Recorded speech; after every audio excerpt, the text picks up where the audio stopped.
Well, at least 35 people have been killed in an Israeli airstrike on the southern Gazan city of Rafah.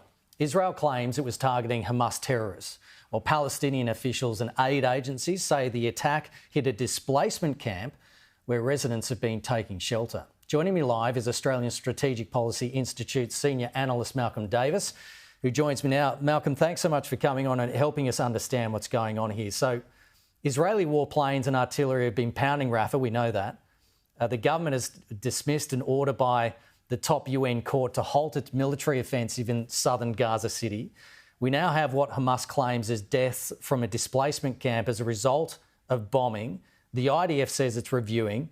Israel would have known that that camp was there. They would have known that there were civilians there. They say they were using precision rockets. Can you help us understand what's happened?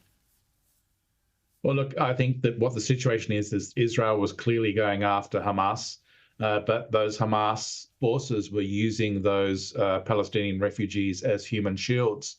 I think that Israel went ahead with the strike. I don't think they should have done that. I think when you look at what's known as the laws of armed conflict and international humanitarian law, there's three requirements to observe for military forces: discrimination, proportionality, and necessity. Discrimination being discriminating between combatants and civilians. And I think that what the Israelis should have done on this occasion is say, yes, the Hamas operatives are there, but they are behind civilians, and if we strike, we're going to cause large civilian casualties. So we find a different way to strike, apart from bombing them.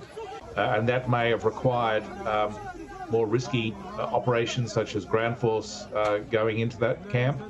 But I think that would have been preferable to putting bombs on that camp. The airstrike was reported hours after Hamas fired a barrage of rockets from Gaza that set off air raid sirens as far away as Tel Aviv for the first time in 4 months.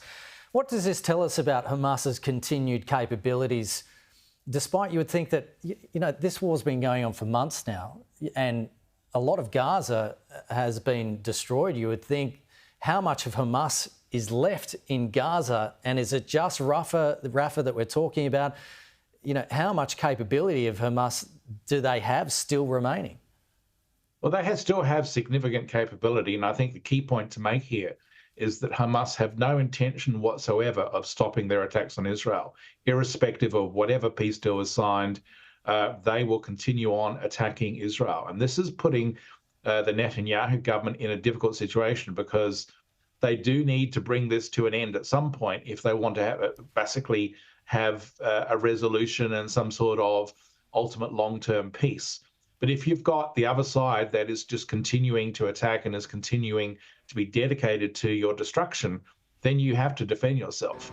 And I think that what you're seeing is that the remaining aspects of Hamas, the remaining elements of Hamas in Rafah, and there's some suggestion that they are reinfiltrating back into the north of Gaza as well, reconstituting their forces and continuing to attack. And so from Israel's perspective, they have to defend themselves. They have to continue to fight against Hamas. But I don't see a peace deal happening anytime soon.